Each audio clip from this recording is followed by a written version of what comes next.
Edukasi gizi dan pola hidup sehat dilaksanakan Tropicana Slim di Tribun Lapangan Karebosi Makassar dan menjadi rangkaian peringatan Hari Diabetes Sedunia.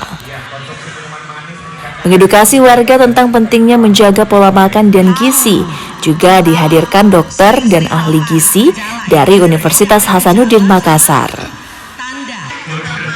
Hari Diabetes juga jadi momentum penanganan pasien diabetes dengan memilih makanan rendah gula dan produk-produk yang dikhususkan untuk pasien diabetes. Peringatan Hari Diabetes dirangkaikan dengan senam sehat yang diikuti 1.000 peserta bersama Tropicana Slim, Yayasan Jantung Sehat Indonesia, dan Dinas Kesehatan Provinsi Sulawesi Selatan. Menjadi salah satu yang kita ingin sampaikan di sini, bagaimana masyarakat bisa lebih peduli.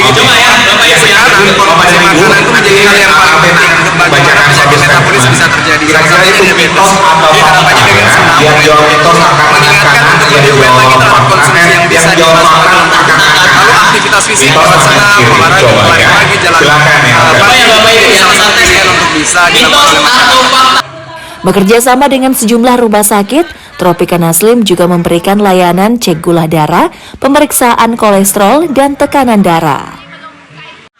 Nila Rustam, Kompas TV Makassar, Sulawesi Selatan.